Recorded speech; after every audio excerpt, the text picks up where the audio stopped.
In the heart of a forgotten village nestled among the misty hills of a war-scarred country, silence was more than just an absence of sound. It was a legend, a curse, and eventually, the thing that turned life into a slow-burning death.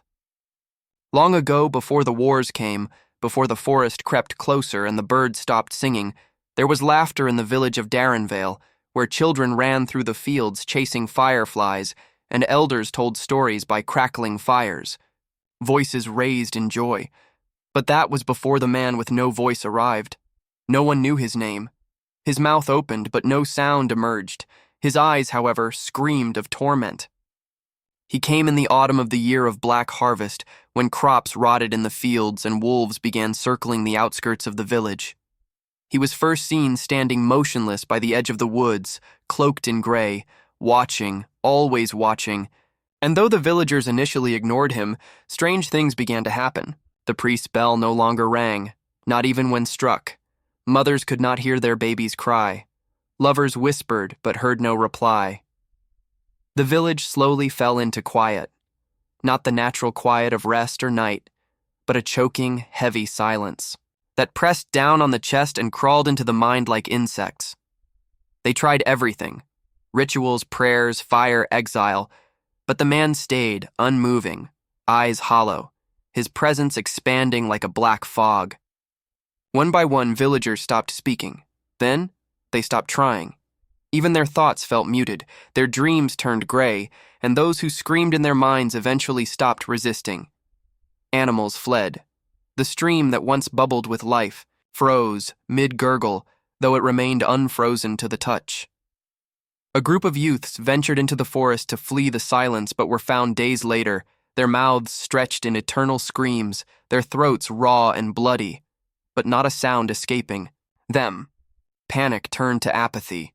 A girl named Elsha, only 12 but unbroken by the silence, began to write in journals by candlelight, recording what little she could remember of sound: her mother's lullaby, the chirp of sparrows, the drum beats during the festival. Her pages filled with desperate scrawls, and though she could not hear her own voice, she spoke into the void, refusing to yield. But even Elsha was not immune. The silence was not just absence, it was hunger. It fed on expression, devoured memory, and erased legacy. One day she woke to find even the movement of her pencil on paper made no sound, and the candle's flame didn't flicker. Desperate, she wandered the village and saw the once proud clock tower standing still, its gears seized in invisible frost. People sat like statues, lips closed, eyes blank, with flies crawling over their faces, and no one moved to swat them away.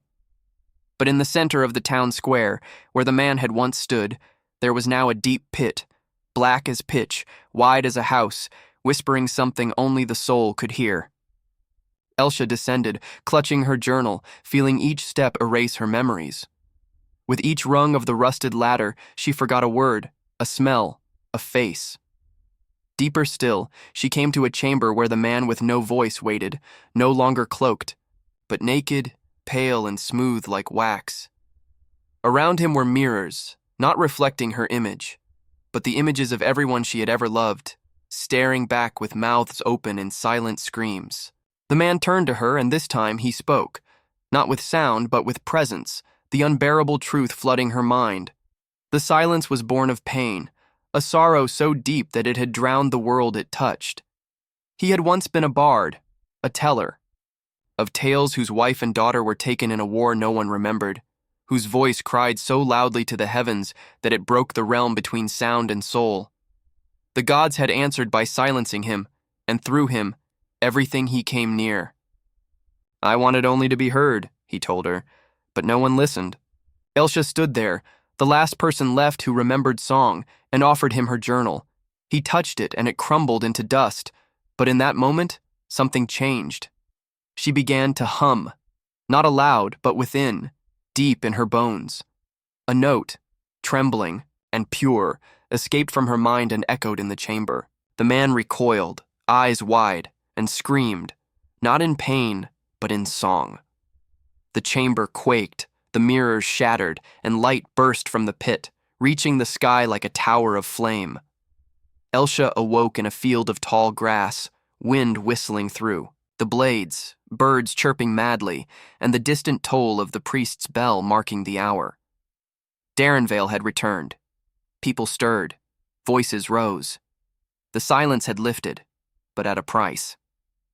Elsha never spoke again. Her voice had become the song. That broke the curse, and in doing so, had joined the man's sorrow. Some say they still see her walking the edge of the woods, humming soundlessly, guarding against the return of that heavy quiet. Others believe the silence was never truly defeated, merely tamed, and waits in the corners of unspoken grief, ready to rise again. But in Darrenvale, every year on the day of Black Harvest, they sing the loudest songs they know and burn journals in her name, lest they forget the silence that once killed and the girl who dared to sing against it.